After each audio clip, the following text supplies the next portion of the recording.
사사기 5장 19절부터 31절까지입니다. 사사기 5장 19절부터 31절까지 한 절씩 교독합니다.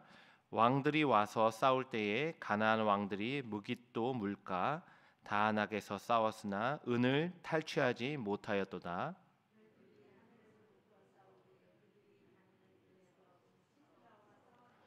기손 강은 그 무리를 표류시켰으니 이 기손 강은 옛 강이라. 내 영혼아 내가 힘 있는 자를 밟았도다.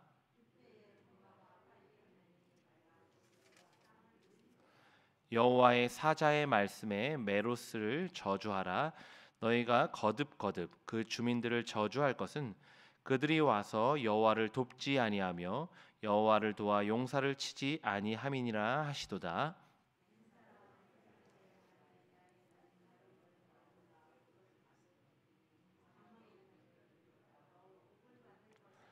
시스라가 물을 구하매 우유를 주되 곧 엉긴 우유를 귀한 그릇에 담아 주었고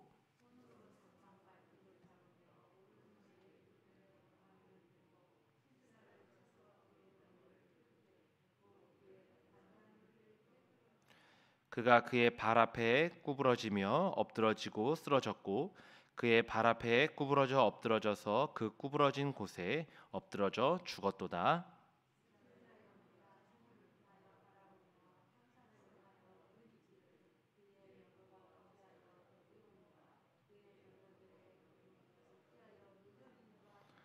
그의 지혜로운 시녀들이 대답하였겠고 그도 스스로 대답하기를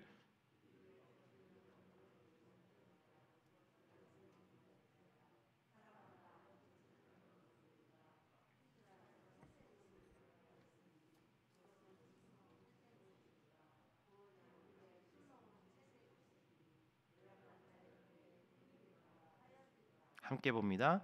여호와여 주의 원수들은 다 이와 같이 망하게 하시고 주를 사랑하는 자들은 해가 힘있게 도둠 같게 하시옵소서 하니라. 그 땅이 40년 동안 평온하였더라. 아멘.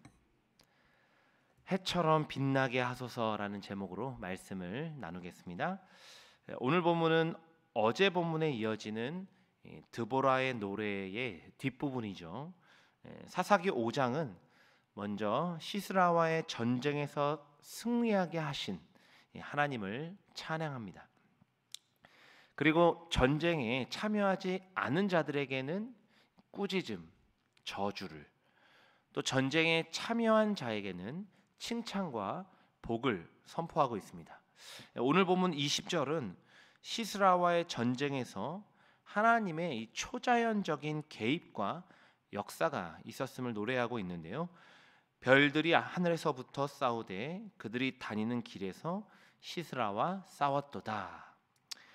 시스라와 가나안 왕들이 연합하여 이스라엘을 치러 왔습니다. 특별히 이 시스라가 가진 900대의 철병거, 이 철병거는 엄청난 위용을 자랑했죠. 그는 자신이 가진 철병거를 자랑했고 승리를 장담하며 교만했습니다. 하지만 아무리 강력한 군사력도 하나님 앞에서는 무용지물이 되고 마는데요. 별들이 하늘에서부터 싸우되라는 이 표현은 신과 신의 격돌에 대한 시적인 묘사입니다. 가나안 민족들은 비를 주관하는 신, 이 바알을 숭배했죠. 시스라가 쳐들어온 시기는 비가 거의 내리지 않는 건기였습니다. 따라서 그의 철병거는 제대로 힘을 발휘할 것이라 여겼습니다. 그래서 그 시기에 쳐들어온 거죠.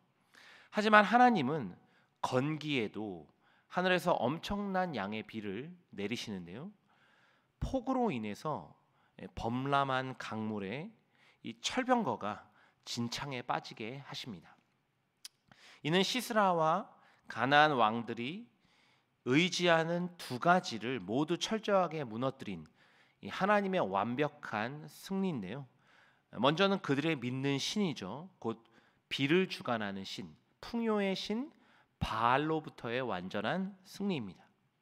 그 다음은 그들이 의지하는 군사력이죠. 곧 철병거를 무력화시키신 하나님의 전술입니다.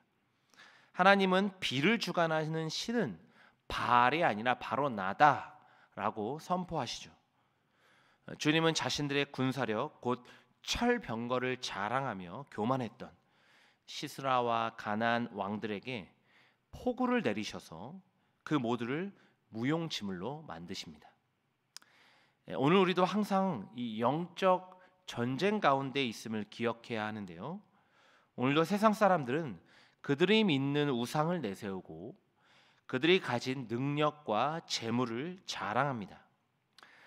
하지만 그리스도인들은 오직 하나님만을 섬기고 하나님 앞에 내 모든 것들을 철저히 겸손하게 내려놓는 자들이죠. 오늘 내 안에 여전히 바알, 곧 이 세상의 풍요의 신을 섬기는 가치관은 없습니까? 하나님의 도움이 아니라 내가 가진 능력이나 내가 가진 이 소유를 의지하는 교만에 빠져 있지는 않은지요. 오늘 이 아침에 우리 심령에 성령의 폭우가 내려 모든 우상들을 철저하게 깨뜨리는 은혜가 있길 바랍니다. 내가 의지하는 모든 것들을 철저하게 내려놓게 하시고 오직 하나님의 도움만을 바라는 저와 여러분이 되길 바랍니다. 오늘 우리에게 승리란, 이 영적 승리란 물질적으로 부유하고 세속적으로 성공하는 일이 아니죠. 오히려 얼마나 우상으로부터 철저히 떠나 하나님만 의지하는 거룩한 삶을 살아가느냐의 싸움입니다. 전쟁은 오직 하나님께 달려 있습니다. 오늘 하루도 주님과 동행하며 말씀으로 승리하는 저와 여러분이 되길 간절히 소망합니다. 오늘 보면 23절과 24절은 저주와 복을 선포하고 있는데요. 여호와의 사자의 말씀에 메로스를 저주하라. 너희가 거듭거듭 그 주민들을 저주할 것은 그들이 와서 여호와를 돕지 아니하며 여호와를 도와 용사를 치지 아니함이니라 하시도다. 겐 사람 헤벨의 아내 야엘은 다른 여인들보다 복을 받을 것이니 장막에 있는 여인들보다 더욱 복을 받을 것이로다. 23절에서는 저주라는 단어가 2번 반복되며 메로스를 저주하라 이렇게 말씀하고 있고요. 반면에 24절에 보면 복이 2번 반복되며 야엘은 복을 받을 것이다 라고 축복하고 있습니다. 메로스와 야엘 모두 이방 민족이죠. 메로스는 아마도 이 전쟁이 벌어진 기손강 이 주변에 살았던 주민들로 추정됩니다. 그런데 전쟁이 벌어진 그 인근에서 살았던 그들은 여호와를 돕지 않았죠. 드보라는 전쟁에서 이스라엘을 돕지 않은 것을 여호와를 향한 반역, 이 반역으로 보고 있죠. 그러니까 전쟁에서 여호와를 돕지 아니한 메로스는 거듭거듭 하나님을 반역한 죄, 이 저주를 받을 만한 이 무거운 죄를 지었음을 말씀하고 있습니다. 반면에 이 겐 사람 헤벨이죠. 이 겐 사람 헤벨의 아내 야엘, 이 야엘이라는 여인은 복에 복을 받을 것이라는 큰 축복을 받고 있습니다. 야엘은 여인이었고 혼자였습니다. 하지만 그녀는 물을 구하는 시스라를 꿰어서 적의 수장을 죽이는 큰 공을 세웁니다. 그녀는 여호와의 전쟁에 참여해 이 엄청난 역할을 했는데요. 적의 수장을 죽였으니까요. 그녀는 여호와의 이 도구가 되어서 전쟁을 승리하게 한 영웅이자 복에 복을 받을 여인이 되었습니다. 오늘 우리도 하나님을 돕지 않는 것이 저주요, 하나님의 전쟁에 참여하는 것이 복임을 늘 기억해야 합니다. 오늘도 하나님은 당신의 나라에 참여하여 이 땅에 주의 나라를 세우는 일에 헌신할 용사를 찾으십니다. 그리스도인이라 고백하면서도 주님의 몸된 교회를 위해 헌신하지 않고 복음을 전하는 일에 참여하지 않는 것은 그 자체가 저주입니다. 그 일을 하지 않으면 벌을 받는다는 차원이 아니라 그 일에 참여하는 영광을 누리지 못하기 때문에 가장 큰 저주라는 뜻입니다. 반면에 우리가 교회를 위해 헌신하고 이 땅에 하나님 나라를 확장시켜 가는 일은 가장 복된 일이죠. 이것은 물론 하나님의 명령이기도 하지만 단순한 의무가 아닙니다. 그것은 가장 영광스러운 주님의 일에 참여하는 엄청난 특권이요, 이 땅에서 누리는 가장 행복한 삶입니다.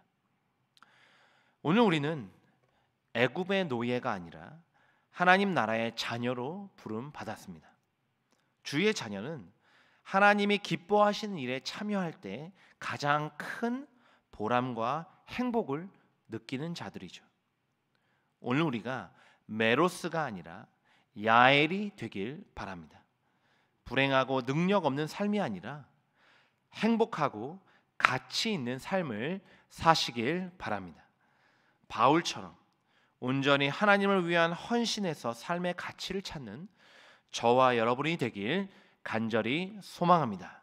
사도행전 20장 24절인데요. 내가 달려갈 길과 주 예수께 받은 사명 곧 하나님의 은혜의 복음을 증언하는 일을 마치려 하면은 나의 생명조차 조금도 귀한 것으로 여기지 아니하노라.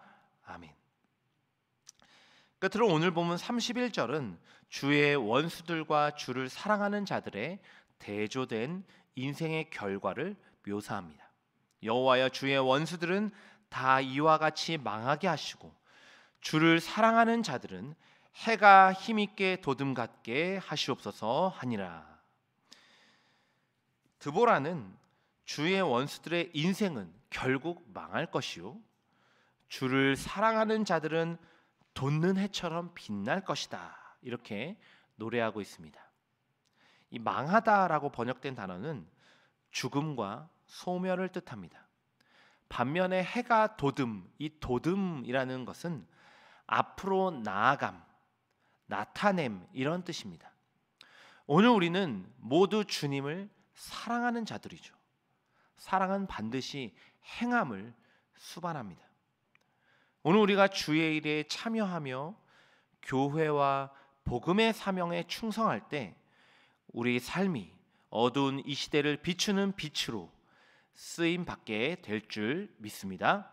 오늘 하루도 세상 속에서 힘있게 돋는 해가 되어 유일한 빛이신 예수 그리스도를 나타내는 저와 여러분이 되길 주님의 이름으로 간절히 축원합니다.